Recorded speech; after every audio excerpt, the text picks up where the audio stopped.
আসসালামু আলাইকুম। বিশ্ব কাঁপানো খবর জানাচ্ছি আমি মেহজাবিন ইসলাম। আপনি দেখছেন বিশ্বপ্রবাহ। যুক্তরাষ্ট্রের তুষার ঝড়, মেইন অঙ্গরাজ্যে বিমান বিধ্বস্ত, 7 জন নিহত। মাদক ইস্যুতে ক্যারিবিয়ান ও পূর্ব প্রশান্ত মহাসাগরে মার্কিন অভিযানে নিহত 126 জন।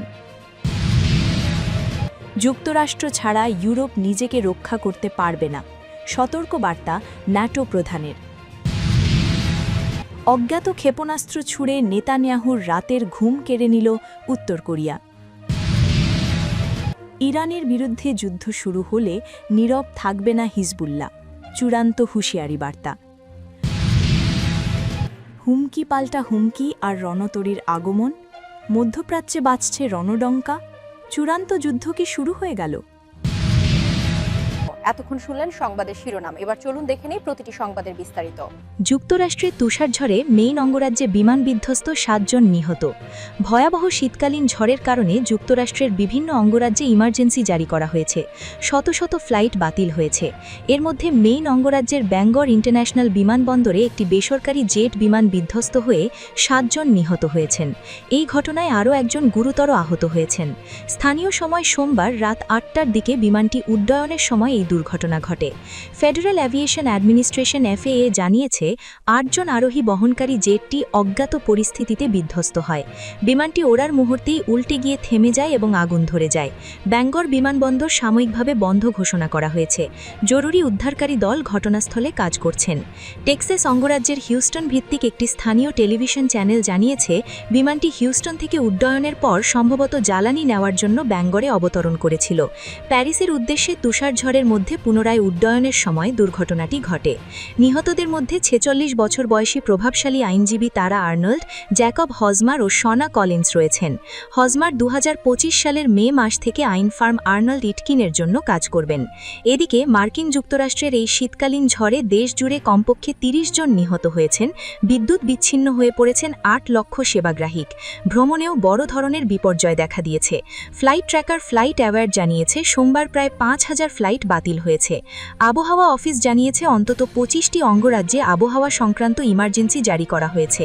মার্কিন যুক্তরাষ্ট্রের উত্তর পূর্বাঞ্চলের নিউ ইংল্যান্ডে এখনও তুষারপাত চলছে, তবে মধ্য এবং পূর্ব মার্কিন যুক্তরাষ্ট্রের কিছু অংশে তুষারপাত বন্ধ হয়েছে। মাদক ইস্যুতে ক্যারিবিয়ান ও দক্ষিণ পূর্ব প্রশান্ত মহাসাগরে মার্কিন অভিযানে নিহত 126 জন। মার্কিন নৌবাহিনী ও কোস্টগার্ড মাদক পাচারের অভিযোগে গত প্রায় 4 মাসে মোট 36 বার অভিযান চালিয়েছে ক্যারিবিয়ান সাগর ও পূর্ব প্রশান্ত মহাসাগরে। এই অভিযানকালে কমপক্ষে নিহত হয়েছেন 126 জন। সোমবার 26শে জানুয়ারি এক বিবৃতিতে এ তথ্য জানিয়েছে যুক্তরাষ্ট্রের সেনাবাহিনীর দক্ষিণাঞ্চল কমান্ড। প্রতিবেদনে বলা হয়েছে সাগরমার্গে ফ্লাডের মতো মাদকের চালান যুক্তরাষ্ট্রে ঢুকছে মেক্সিকো ও দক্ষিণ আমেরিকার দেশগুলো থেকে, এমন অভিযোগ তুলে গত সেপ্টেম্বরে ক্যারিবিয়ান ও পূর্ব প্রশান্ত মহাসাগরে যুক্তরাষ্ট্রে প্রবেশে ইচ্ছুক মাদকবাহী নৌকাগুলির বিরুদ্ধে অভিযান চালানোর নির্দেশ দেন ট্রাম্প। ট্রাম্প এই নির্দেশ দেওয়ার পর গত সেপ্টেম্বর থেকে ক্যারিবিয়ান ও পূর্ব প্রশান্ত মহাসাগরে মার্কিন নৌবাহিনী ও কোস্টগার্ড অভিযান শুরু করে। সোমবারের বিবৃতিতে মার্কিন সেনাবাহিনীর দক্ষিণাঞ্চল কমান্ড জানিয়েছে সেপ্টেম্বরের পর থেকে এ পর্যন্ত মোট 36 দফা অভিযানে যে 126 জন নিহত হয়েছেন তাদের মধ্যে 116 জনের মরদেহ উদ্ধার করা সম্ভব হয়েছে। বাকি 10 জনের লাশ সাগরে ভেসে গেছে, তবে তারা যে মার্কিন হামলায় নিহত অবস্থাতেই নিখোঁজ হয়েছেন তা নিশ্চিত। এছাড়া মার্কিন হামলা থেকে বাঁচতে এই নিহতদের মধ্যে অন্তত 8 জন নৌকা বা ছোট জাহাজ থেকে সাগরে ঝাঁপ দিয়েছিলেন। তারাও নিহত হয়েছেন বলে মার্কিন সেনাবাহিনীর বিবৃতিতে দাবি করা হয়েছে। ট্রাম্প গত সেপ্টেম্বরে প্রতিবেশী মেক্সিকো ও ভেনেজুয়েলা, কলম্বিয়া, ব্রাজিল সহ দক্ষিণ আমেরিকার কয়েকটি দেশের বিরুদ্ধে যুক্তরাষ্ট্রে মাদক পাচারের অভিযোগ আনেন। ট্রাম্পের অভিযোগ যুক্তরাষ্ট্রে একটি বড় অংশ মাদক আসে ক্যারিবিয়ান ও পূর্ব প্রশান্ত সাগরপথে এবং যেসব অপরাধী গ্যাং এই মাদক পাচারের সঙ্গে যুক্ত সেই গ্যাংগুলোকে পৃষ্ঠপোষকতা দেয় দক্ষিণ আমেরিকার কয়েকটি দেশের শাসক গোষ্ঠী। এর জেরে গত 3 জানুয়ারি ভেনেজুয়েলায় মার্কিন অভিযান চালিয়ে ভেনেজুয়েলার প্রেসিডেন্ট নিকোলাস মাদুরো ও সিলিয়া ফ্লোরেসকে রাজধানী কারাকাসের প্রেসিডেন্টের সরকারি বাসস্থান থেকে অপহরণ করে নিয়ে আসে মার্কিন সেনারা। মাদুরো ফ্লোরেস দম্পতির বিরুদ্ধেও যুক্তরাষ্ট্রে মাদক পাচারের অভিযোগ আনা হয়েছে এবং এই দম্পতির বিচারের প্রস্তুতি চলছে মার্কিন আদালতে। যুক্তরাষ্ট্র ছাড়া ইউরোপ নিজেকে রক্ষা করতে পারবে না, সতর্কবার্তা ন্যাটো প্রধানের।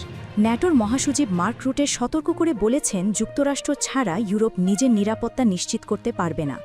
গ্রিনল্যান্ড ইস্যুতে উত্তেজনার পর ইউরোপকে নিজেদের পায়ে দাঁড়ানোর আহ্বান জোরালো হবার প্রেক্ষাপটে তিনি এই মন্তব্য করেন। যুক্তরাষ্ট্রের প্রেসিডেন্ট ডোনাল্ড ট্রাম্প স্বায়ত্তশাসিত ডেনিশ ভূখণ্ড গ্রিনল্যান্ড দখলের হুমকি দিয়ে ট্রান্স আটলান্টিক জোটে আলোড়ন সৃষ্টি করেন। তবে গত সপ্তাহে রুটের সঙ্গে আলোচনার পর তিনি সেই অবস্থান থেকে সরে আসেন। এই কূটনৈতিক সংকট ইউরোপকে ট্রাম্পের বিরুদ্ধে কঠোর অবস্থান নেওয়া এবং ওয়াশিংটনের ওপর সামরিক নির্ভরতা ভাঙার পক্ষে থাকা মহলকে নতুন গতি দেয়। ব্রাসেলস থেকে এএফপি জানায়, ইউরোপীয় পার্লামেন্টে আইন প্রণেতাদের উদ্দেশ্যে রুটে বলেন, এখানে যদি কেউ আবার মনে করেন যে ইউরোপীয় ইউনিয়ন কিংবা সামগ্রিকভাবে ইউরোপ যুক্তরাষ্ট্র ছাড়া নিজেকে রক্ষা করতে পারবে, তাহলে স্বপ্ন দেখতেই থাকুন, এটা সম্ভব নয়। তিনি বলেন, ইউরোপীয় ইউনিয়নের দেশগুলোকে গত বছর নির্ধারিত ন্যাটোর ৫% প্রতিরক্ষা ব্যয়ের লক্ষ্য থেকে তা দ্বিগুণ করে 10% উন্নীত করতে হবে এবং পারমাণবিক অস্ত্র গড়ে তুলতে বিলিয়ন বিলিয়ন ব্যয় করতে হবে। রুটে বলেন, আপনারা স্বাধীনতার চূড়ান্ত নিশ্চয়তাটাই হারাবেন, যেটি হলো যুক্তরাষ্ট্রের পারমাণবিক ছাতা। সুতরাং শুভকামনা। সাবেক ডাচ প্রধানমন্ত্রী বলেন, ন্যাটো প্রধানের এই বক্তব্যের পাল্টা প্রতিক্রিয়ায় ফ্রান্সের পররাষ্ট্রমন্ত্রী জন নোয়েল বারো সোমবার সন্ধ্যায় সামাজিক যোগাযোগ মাধ্যম এক্সে পোস্ট করে বলেন, ইউরোপীয়দের নিজেদের নিরাপত্তার দায়িত্ব নিতে পারা উচিত এবং অবশ্যই নিতে হবে। রুটে জোর দিয়ে বলেন, ন্যাটোর পারস্পরিক প্রতিরক্ষা ধারা আর্টিকেল 5 নিয়ে যুক্তরাষ্ট্রের অঙ্গীকার এখনও পূর্ণাঙ্গ। তবে যুক্তরাষ্ট্র প্রত্যাশা করে যে ইউরোপীয় দেশগুলো তাদের সামরিক ব্যয় আরও বাড়াবে। তিনি বলেন, তাদের একটি নিরাপদ ইউরো আটলান্টিক অঞ্চল প্রয়োজন এবং একই সঙ্গে একটি নিরাপদ ইউরোপও প্রয়োজন। তাই ন্যাটোতে যুক্তরাষ্ট্রের প্রত্যক্ষ স্বার্থ রয়েছে। ন্যাটো প্রধান ইউরোপীয় মিত্রদের প্রতিরক্ষা ব্যয় বাড়াতে ট্রাম্পের প্রশংসা পুনরাবৃত্তি করেন। এছাড়া ইউরোপে যুক্তরাষ্ট্রের সেনা উপস্থিতির বিকল্প হিসেবে একটি সম্ভাব্য ইউরোপীয় প্রতিরক্ষা বাহিনী গঠনের প্রস্তাব, যা চলতি মাসের শুরুতে ইইউ-এর প্রতিরক্ষা কমিশনার আন্ড্রিউস কুবিলিউস উত্থাপন করেছিলেন, তা কার্যত নাকচ করে দেন রুটে। তিনি বলেন, এতে পরিস্থিতি আরও জটিল হবে। আমার মনে হয় রাশিয়ার প্রেসিডেন্ট ভ্লাদিমির পুতিন এটা খুব পছন্দ করবেন, তাই আবার ভাবুন। গ্রিনল্যান্ড প্রসঙ্গে রুটে বলেন, তিনি ট্রাম্পের সঙ্গে একমত হয়েছেন যে আর্কটিক অঞ্চলের প্রতিরক্ষায় ন্যাটো আরও বেশি দায়িত্ব নেবে। তবে দ্বীপটিতে যুক্তরাষ্ট্রের উপস্থিতি নিয়ে আলোচনা করা গ্রিনল্যান্ড এবং ডেনমার্ক কর্তৃপক্ষের বিষয়। তিনি বলেন, ডেনমার্কের পক্ষে আলোচনা করার কোনো ম্যান্ডেট আমার কাছে নেই, তাই আমি করিনি, ভবিষ্যতেও করব না। অজ্ঞাত ক্ষেপণাস্ত্র ছুড়ে নেতানিয়াহুর রাতের ঘুম কেড়ে নিল উত্তর কোরিয়া। দক্ষিণ কোরিয়ার দাবি, উত্তর কোরিয়া সাগরের দিকে একটি অজ্ঞাত ক্ষেপণাস্ত্র ছুড়েছে। দেশটির প্রতিরক্ষা মন্ত্রণালয় জানায়, মঙ্গলবার উত্তর কোরিয়ার পূর্ব উপকূল এলাকা থেকে ক্ষেপণাস্ত্রটি উৎক্ষেপণ করা হয়। এই তথ্য জানিয়েছে টিআরটি ওয়ার্ল্ড। প্রতিরক্ষা মন্ত্রণালয়ের বরাতে জাপানের কোস্ট গার্ড বলছে, তারা 2টি ব্যালিস্টিক ক্ষেপণাস্ত্র শনাক্ত করেছে এবং ধারণা করা হচ্ছে যে এগুলি ইতিমধ্যে সাগরে পতিত হয়েছে। জাপানের বার্তা সংস্থা জিজি প্রেস প্রতিরক্ষা মন্ত্রণালয়ের সূত্র উদ্ধৃত করে জানিয়েছে, ক্ষেপণাস্ত্র দুটি দেশটির এক্সক্লুসিভ ইকোনমিক জোনের বাইরে গিয়ে পড়ে। চলতি মাসে এটি পিয়ংইয়াংয়ের দ্বিতীয় ক্ষেপণাস্ত্র পরীক্ষা। এর আগে দক্ষিণ কোরিয়ার নেতা চীনে একটি শীর্ষ সম্মেলনে যোগ দেওয়ার রওনা দেওয়ার কয়েক ঘণ্টা আগে উত্তর কোরিয়া একসাথে একাধিক ক্ষেপণাস্ত্র নিক্ষেপ করেছিল। সাম্প্রতিক বছরগুলিতে উল্লেখযোগ্যভাবে ক্ষেপণাস্ত্র পরীক্ষা বৃদ্ধি করেছে উত্তর কোরিয়া। বিশ্লেষকদের মতে, এই উদ্যোগের লক্ষ্য হল নিখুঁত আঘাত হানার ক্ষমতা বাড়ানো, যুক্তরাষ্ট্র ও দক্ষিণ কোরিয়াকে চ্যালেঞ্জ করা এবং সম্ভবত রাশিয়ায় রফতানির আগে অস্ত্রগুলো পরীক্ষা করা। হুঁশিয়ারি, ইরানের বিরুদ্ধে যুদ্ধ শুরু হলে নীরব থাকবে না হিজবুল্লাহ। ইরানের ওপর হামলা চালানো হলে হিজবুল্লাহ নিরপেক্ষ থাকবেন না বলে হুঁশিয়ারি দিয়েছেন সংগঠনটির নেতা নাইম কাসেম। সোমবার এক সংহতি অনুষ্ঠানে ভিডিও লিঙ্কের মাধ্যমে বক্তব্য দিতে গিয়ে কাসেম বলেন, ইরান ও দেশটির নেতৃত্বের প্রতি হিজবুল্লাহর পূর্ণ সমর্থন রয়েছে। হিজবুল্লাহ ঘনিষ্ঠ টেলিভিশন চ্যানেল আল মানারের উদ্ধৃতি দিয়ে জানানো হয়, ইরানের সর্বোচ্চ নেতা আয়াতুল্লাহ আলী খামেনির বিরুদ্ধে যে কোনো হুমকিকে হিজবুল্লাহ নিজেদের বিরুদ্ধেই হুমকি হিসেবে বিবেচনা করে। নাইম কাসেম আরও বলেন, ১৯৭৯ সালের ইসলামী বিপ্লবের পর থেকেই যুক্তরাষ্ট্র ইরানের বিরুদ্ধে ষড়যন্ত্র করে আসছে। তার ভাষায়, ১৯৮০-র দশকে যুক্তরাষ্ট্র তাদের মিত্র ইরাককে ব্যবহার করে ইরানের বিরুদ্ধে যুদ্ধ শুরু করেছিল।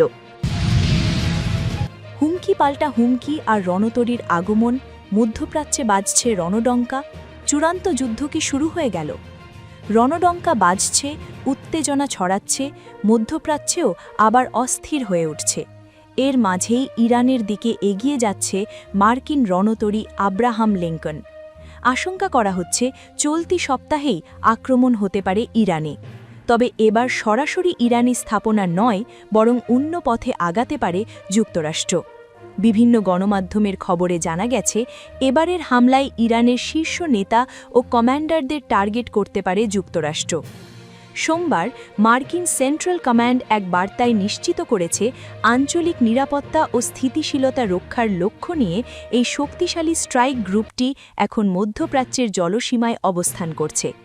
গত সপ্তাহে মার্কিন প্রেসিডেন্ট ডোনাল্ড ট্রাম্প ওয়াশিংটন থেকে একটি বিশাল নৌবহর পাঠানোর ঘোষণা দেন। এদিকে এই নৌবহর মোতায়েনকে কেন্দ্র করে তেহরান ও ওয়াশিংটনের মধ্যে চরম অস্থিরতা বিরাজ করছে। গত জুনে ইরানের পারমাণবিক কর্মসূচিতে ইসরায়েলের সাথে যুক্তরাষ্ট্রের ১২ দিনের যৌথ হামলার পর থেকে এই অস্থিরতা নতুন মাত্রা পায়। ইরানের পররাষ্ট্র মন্ত্রণালয়ের মুখপাত্র ইসমাইল বাঘাই সোমবার একটি বিবৃতিতে জানিয়েছেন, মার্কিন রণতরীর উপস্থিতি ইরানের আত্মরক্ষার সংকল্পে কোনো পরিবর্তন আনবে না। যে কোনো আগ্রাসনের বিরুদ্ধে তারা অত্যন্ত কঠোর ও অনুশোচনামূলক জবাব দিতে প্রস্তুত। তেহরান বলেছে, তাদের ওপর যে কোনো হামলাকে তারা সর্বাত্মক যুদ্ধ হিসেবে গণ্য করবে। আঞ্চলিক রাজনীতির এই জটিল পরিস্থিতিতে হিজবুল্লাহ প্রধান নাঈম কাসেমও কড়া বার্তা দিয়েছেন। তিনি টেলিভিশন ভাষণে বলেন, ইরানের ওপর যে কোনো আক্রমণ মানেই হিজবুল্লাহর ওপর আক্রমণ।